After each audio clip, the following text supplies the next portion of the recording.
नमस्कार, स्वागत है आप सभी का दूरदर्शन समाचार पर लेकर हाजिर हूं मैं खबरों का सिलसिला। मैं कृतिका। बुलेटिन की करेंगे शुरुआत और सबसे पहले नजर डालेंगे सुर्खियों पर। हाई स्पीड रेल कॉरिडोर निर्माण में आज मिली एक बड़ी उपलब्धि। महाराष्ट्र के पालघर स्थित MT5 का 1.48 किलोमीटर लंबा ब्रेक थ्रू पूरा हुआ। रेल मंत्री अश्विनी वैष्णव ने कहा, बुलेट ट्रेन के प्रोजेक्ट में बहुत बड़ा माइलस्टोन हासिल।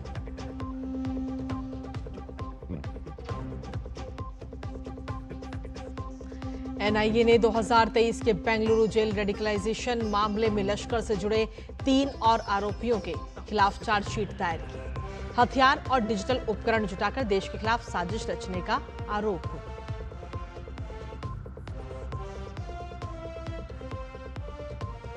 बांग्लादेश में हिंदुओं के खिलाफ नहीं रुक रहा हिंसा का दौर। शरीयतपुर जिले में भीड़ ने एक हिंदू व्यापारी को पिटाई के बाद आग के हवाले किया।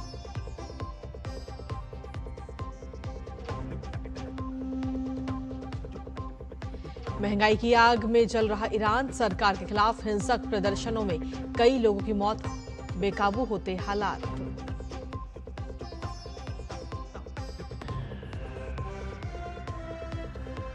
और कोहरे की वजह से कई फ्लाइट्स हुई लेट। एयरलाइंस ने यात्रियों को घर से निकलने से पहले अपनी उड़ान की स्थिति जांचने की दी सलाह।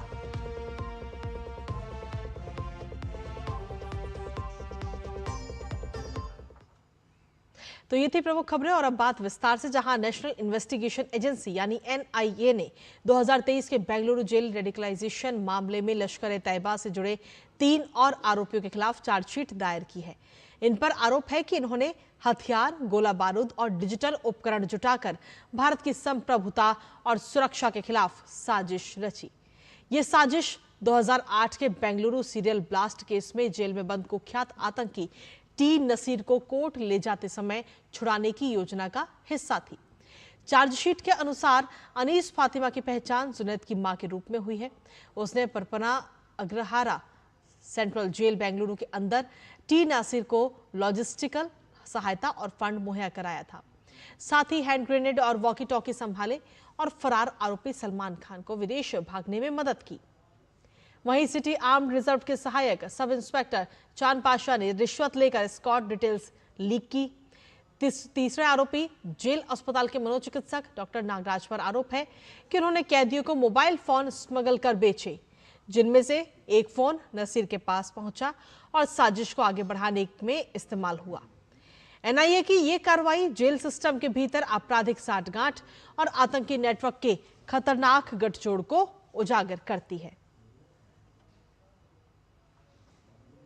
हाई स्पीड रेल कॉरिडोर निर्माण में आज एक बड़ी उपलब्धि हासिल हुई है। महाराष्ट्र में कुल 7 पर्वतीय सुरंगों में पालघर स्थित MT5 का 1.48 किलोमीटर लंबा ब्रेक थ्रू आज पूरा हो गया है।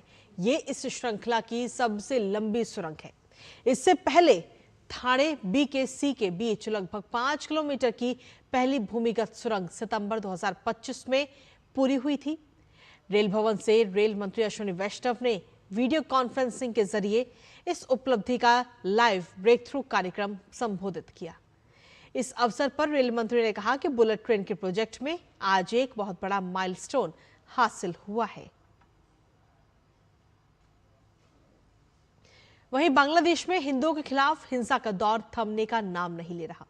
बीते बुधवार 31 दिसंबर को साल के आखिरी दिन शरीयतपुर जिले में एक 50 साल के हिंदू व्यापारी खोकन चंद्र दास पर धारदार हथियार से हमला कर आग के हवाले कर दिया गया।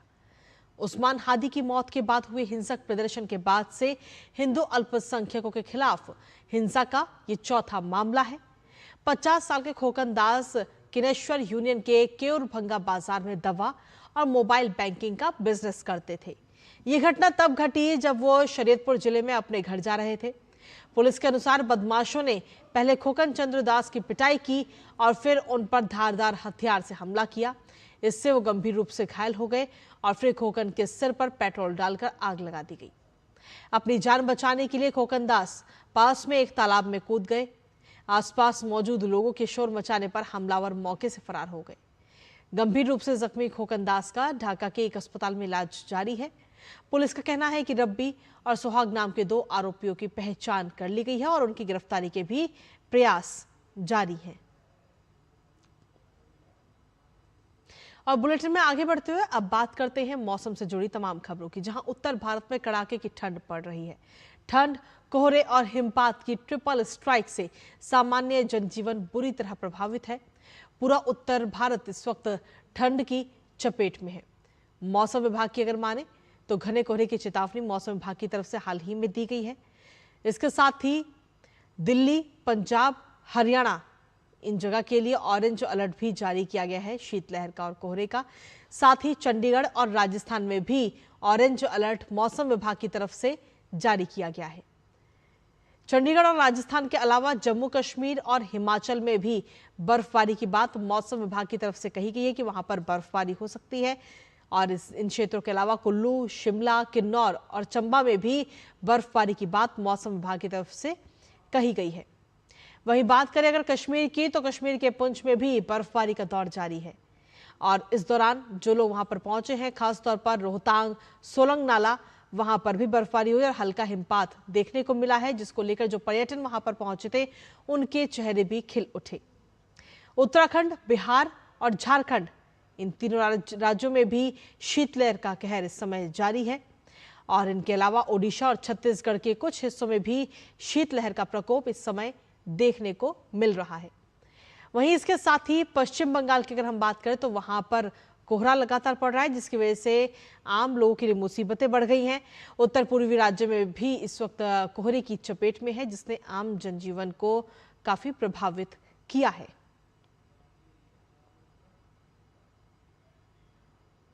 और चलिए अब आपको कुछ तस्वीरें दिखाते हैं और उन तस्वीरों के जरिए आप समझ सकते हैं कि उत्तर और मध्य भारत में सर्दी का सितम किस तरह जारी है।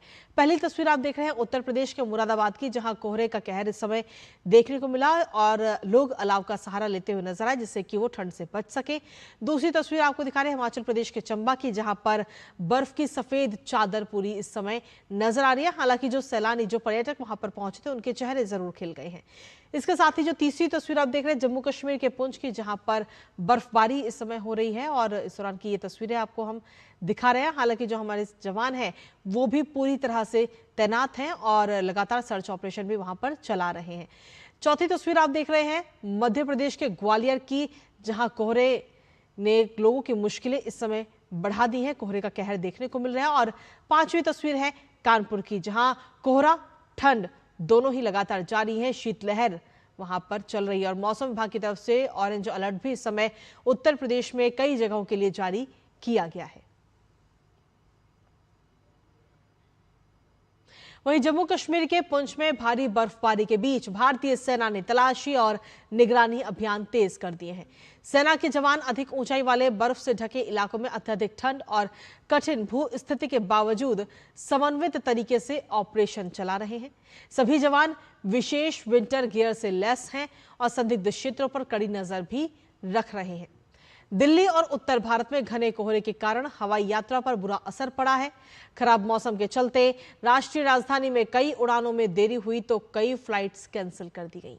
यात्रियों की सुरक्षा और सुविधा को देखते हुए कई एयरलाइंस ने ट्रैवल एडवाइजरी जारी कर कहा कि प्रत्येक यात्री अपनी फ्लाइट का करंट स्टेटस देखकर ही एयरपोर्ट पर पहुंचे।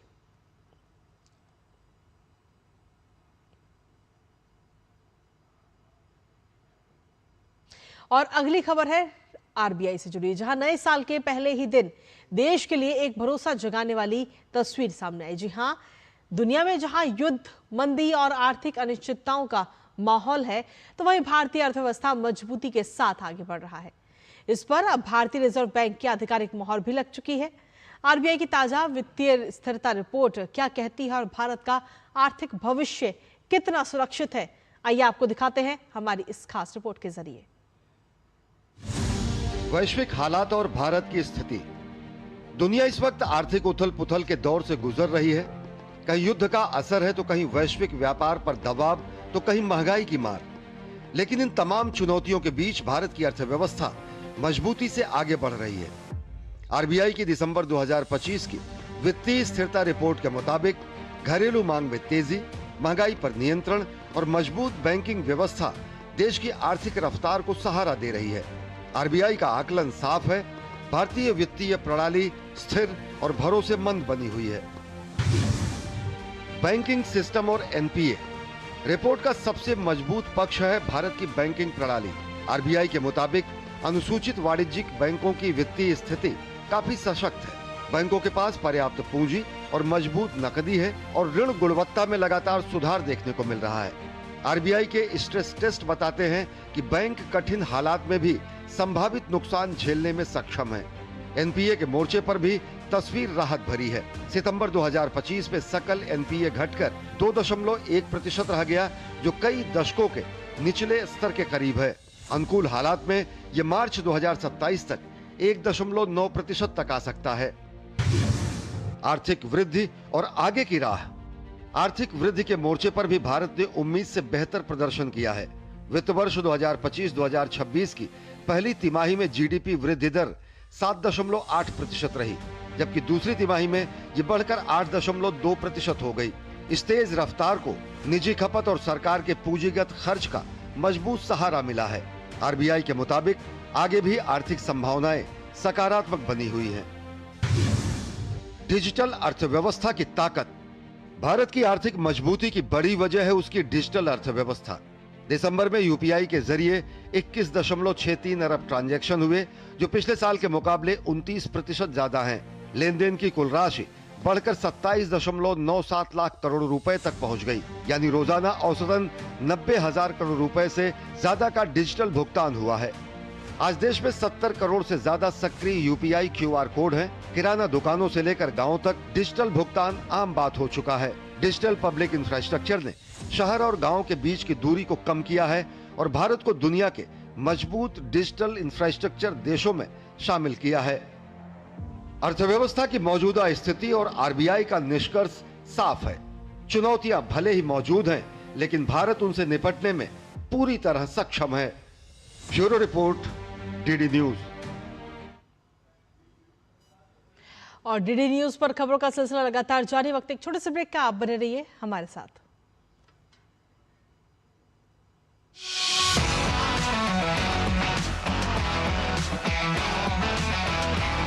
हमारे साथ हैं एक ऐसे क्रिकेटर जिनको आज परिचय की जरूरत ही नहीं है, क्योंकि पूरी दुनिया उन्हें जानती है, जिन्होंने भारत को महिला विश्व कप जिताने में बहुत महत्वपूर्ण योगदान दिया, प्लेयर ऑफ द टूर्नामेंट भी बनी। ये रहता है कि हम जितना बेस्ट क्रिकेट खेल सकते हैं अपना, और हमेशा मैं पॉजिटिव रहती हूँ बहुत। जब मैंने स्टार्ट किया था खेलना तो नेबर्स लोग सब लोग बोलते थे कि अरे भाई साहब कहाँ अपनी बच्ची को भेज रहे हो, और क्रिकेट तो लड़कियों का गेम ही नहीं है।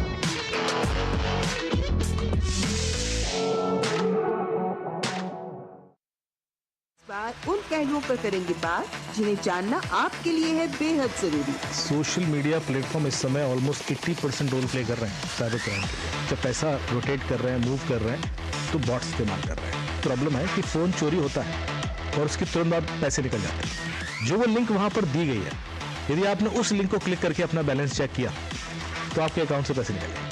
20,000 से ज़्यादा ऐसे ट्विटर हैंडल आइडेंटिफाई किए गए जो लोग खुद को बोलते थे कि हम मुंबई और दिल्ली में, पर उनकी लोकेशन आ रही थी पाकिस्तान, दुबई और दूसरी कनाडा। तो देखिए साइबर अलर्ट शनिवार रात 10 बजे सिर्फ डीडी न्यूज पर।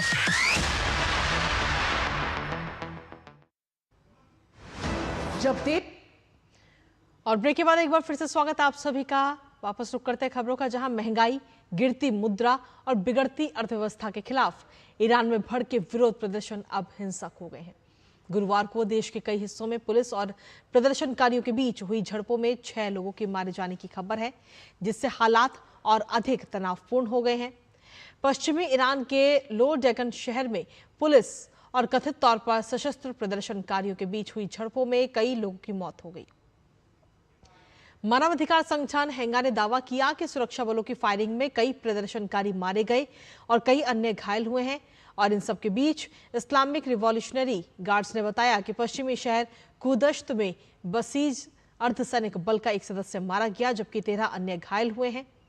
देश भर में फैले प्रदर्शन, गिरफ्तारियां, तेज विरोध प्रदर्शन केवल एक शहर तक सीमित नहीं रहे। इस्फहान, मारवदश्त, केरमानशाह, खुजेस्तान और हामेदान सहित कई प्रांतों में ये प्रदर्शन हुए हैं। वहीं स्विट्जरलैंड के मशहूर स्की रिजॉर्ट क्रॉस मोंटाना में लगी भीषण आग के कारण मरने वालों की संख्या बढ़कर 40 हो गई है, जबकि 115 लोग घायल हुए हैं। यह हादसा गुरुवार की रात नए साल का जश्न मनाने के दौरान हुआ था। चश्मदीदों के मुताबिक पार्टी के दौरान शैंपेन की बोतलों पर लगी फुलझड़ियों से निकली चिंगारी छत तक जा पहुंची, जिससे देखते ही देखते पूरे बार में आग फैल गई। तो वहीं पुलिस ने बताया कि आग लगते ही वहां भगदड़ मच गई और रास्ता सकरा होने की वजह से लोग समय पर बाहर नहीं निकल पाए। मारे गए लोगों में ज्यादातर युवा पर्यटक शामिल हैं, जो इटली, फ्रांस और अन्य देशों से यहां छुट्टियां मनाने आए हैं। फिलहाल स्विस अधिकारी इस बात की जांच कर रहे हैं कि क्या बार में सुरक्षा के नियमों की अनदेखी की गई। यूरोपियन यूनियन में शामिल होने के 19 साल बाद बुल्गारिया ने बीते कल यूरो को बतौर मुद्रा अपना लिया है। अब बुल्गारिया 21वां देश बन गया है जिसने यूरो को बतौर राष्ट्रीय मुद्रा अपनाया।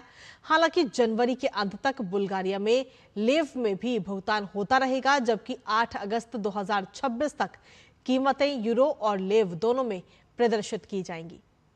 बुल्गारिया के राष्ट्रपति रुमेन राजेव ने बताया कि यूरो को अपनाना बुल्गारिया के यूरोपियन यूनियन में एकीकरण की दिशा में मील का पत्थर है।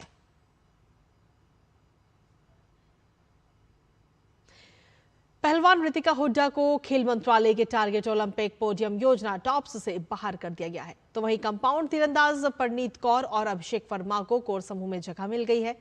पिछले साल पेरिस ओलंपिक 2024 चक्र के बाद टॉप्स सूची 179 से घटाकर 94 कर दी गई थी। पिछले एक साल के प्रदर्शन को देखते हुए इसमें कुछ और बदलाव किए गए।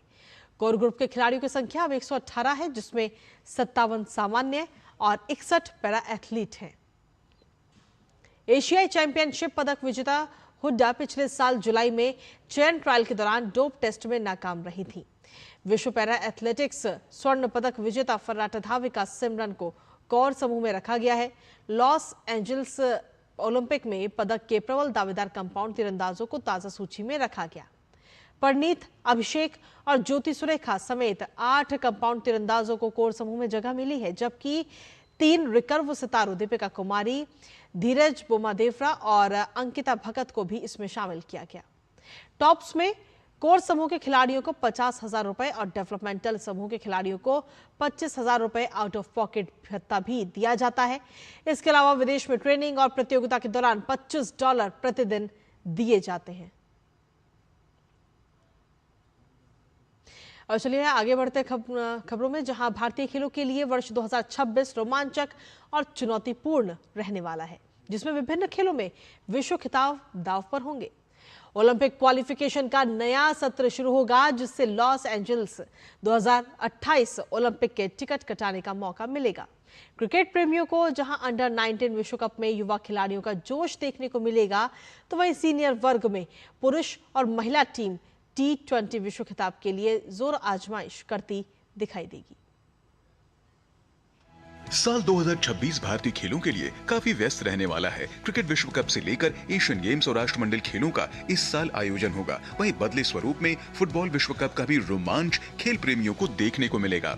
साल की पहली तिमाही क्रिकेट को समर्पित होगी, क्योंकि देश के पसंदीदा खेल में इस साल 3 विश्व कप हैं। 15 जनवरी से 6 फरवरी तक अंडर 19 विश्व कप से शुरू होगा, जहां वैभव सूर्यवंशी और आयुष म्हात्रे जैसे उभरते हुए युवा सितारों पर करीब से नजर रखी जाएगी। सीनियर पुरुष टीम भारत और श्रीलंका की मेजबानी में 7 फरवरी से 8 मार्च तक होने वाले T20 विश्व कप में खिताब के बचाव के लिए उतरेगी। बैडमिंटन ऑल इंग्लैंड चैंपियनशिप 3 मार्च से शुरू होगी, जिसमें PV सिंधु और बाकी भारतीय खिलाड़ी 2025 की नाकामी से उबरना चाहेंगे। मार्च के आखिर से अप्रैल तक साइप्रस में कैंडिडेट्स शतरंज टूर्नामेंट खेला जाएगा, जिससे विश्व चैंपियनशिप खिताब के चैलेंजर का पता चलेगा। अभी भारत के डी गुकेश विश्व चैंपियन है। टूर्नामेंट 28 मार्च से शुरू होगा, जिसमें ओपन वर्ग में भारत के आर प्रज्ञानंदा और महिला वर्ग में आर वैशाली, कुनेरू हम्पी और दिव्या देशमुख भाग लेंगे।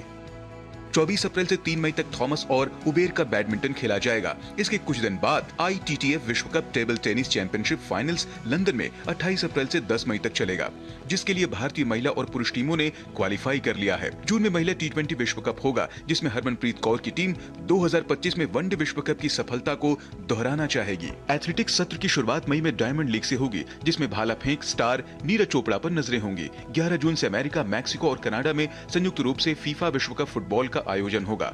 पहली बार इसमें 48 टीमें हिस्सा लेती दिखाई देंगी। राष्ट्रमंडल खेल 23 जुलाई से 2 अगस्त तक ग्लासगो में आयोजित होंगे, जिसमें भारत का प्रतिनिधित्व मुख्य रूप से एथलेटिक्स, मुक्केबाजी और भारोत्तोलन में देखने को मिलेगा। इन खेलों के बाद दिल्ली में 17 अगस्त से विश्व बैडमिंटन चैंपियनशिप होनी है। नीदरलैंड और बेल्जियम में 14 अगस्त से हॉकी विश्व कप शुरू होगा। भारतीय पुरुष टीम एशिया कप जीतकर विश्व कप का टिकट कटा चुकी है, जबकि महिला टीम मार्च में हैदराबाद में क्वालिफायर खेलेगी। जापान के नागोया में 19 सितंबर से 4 अक्टूबर तक एशियाई खेलों का आयोजन होगा। इसमें हॉकी में स्वर्ण जीतने वाली टीम लॉस एंजलिस ओलंपिक 2028 का टिकट कटाएगी, जबकि निशानेबाजी में भी कोटा स्थान होंगे। एथलेटिक्स में डायमंड लीग फाइनल 4 से 5 सितंबर तक ब्रसेल्स में होगा। शतरंज ओलंपियाड का 46वां सत्र सितंबर में ताशकंद में खेला जाएगा। बहरीन में 24 अक्टूबर से विश्व कुश्ती चैंपियनशिप होगी। इसके बाद भारोत्तोलन विश्व चैंपियनशिप 27 अक्टूबर से 8 नवंबर तक खेली जाएगी। दिसंबर में विश्व शतरंज चैंपियनशिप होगी, जिसकी तारीख और स्थान अभी तय नहीं है। Sports desk, DD news. और वहीं आपको बता दें कि ऑस्ट्रेलिया के बल्लेबाज उस्मान ख्वाजा इस सप्ताह सिडनी में इंग्लैंड के खिलाफ खेले जाने वाले 5वें एशियज टेस्ट के बाद अंतर्राष्ट्रीय क्रिकेट से संन्यास ले लेंगे।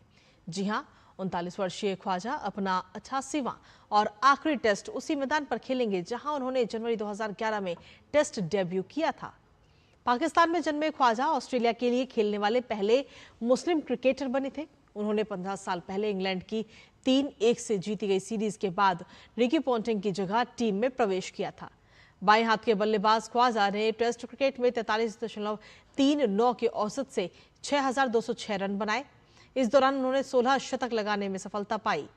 ख्वाजा ने 6 एशेज सीरीज खेली हैं, जिसमें 2 जीती, 2 हारी और 2 सीरीज 2 ड्रॉ रही। 2023 में वर्ल्ड टेस्ट चैंपियनशिप जीतने वाली ऑस्ट्रेलिया टीम का भी वो हिस्सा थे। ख्वाजा ने अपना आखिरी वनडे 2019 में खेला था।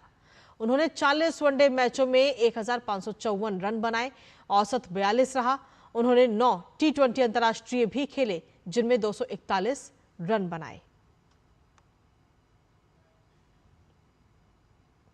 गिबॉन सरकार ने अफ्रीका कप ऑफ नेशंस से बाहर होने के बाद राष्ट्रीय फुटबॉल टीम को निलंबित कर दिया है। वहीं स्टार स्ट्राइकर पियरे एमेरिक पर प्रतिबंध लगा दिया गया है और मुख्य कोच थियरी मुयोमा को बर्खास्त कर दिया गया। गिबॉन के खेल मंत्री ने 31 दिसंबर को आइवरी कोस्ट के खिलाफ 3-2 की हार के बाद इन फैसलों की घोषणा की। मोरक्को में चल रहे टूर्नामेंट में गिबॉन अपने ग्रुप में अंतिम स्थान पर रहा। टीम को कैमरून और मोजाम्बिक के खिलाफ भी हार का सामना करना पड़ा था। मंत्री माम्बुला ने टीम के प्रदर्शन को शर्मनाक बताया। आइवरी कोस्ट के खिलाफ मुकाबले में गिबॉन ने 2 गोल की बढ़त गंवा दी थी। पूर्व आर्सेनल और चेल्सी के स्ट्राइकर और जांग की चोट के इलाज के लिए मार्सेई लौट जाने के कारण अंतिम ग्रुप मैच में नहीं खेले।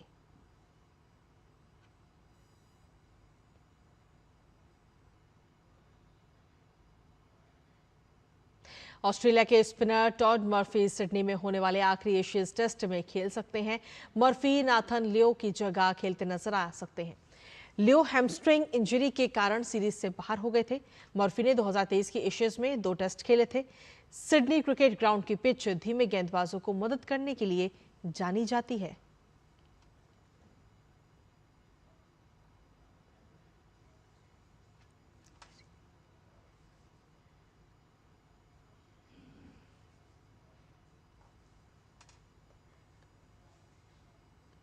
और जाते जाते अब बात करते हैं आपकी सेहत से जुड़ी हुई। स्वास्थ्य का महत्व हम सभी के लिए है और अनियंत्रित जीवन शैली के कारण स्वास्थ्य के लिए खतरा भी काफी बढ़ गया है। ऐसे में स्वास्थ्य का अधिक ध्यान रखने की बहुत ज्यादा जरूरत है, आवश्यकता है। स्वास्थ्य को बेहतर बनाए रखना कैसे संभव हो सकता है, आप इस रिपोर्ट के माध्यम से समझिए और इसी के साथ मुझे और हमारी टीम को दीजिए अनुमति। नमस्कार।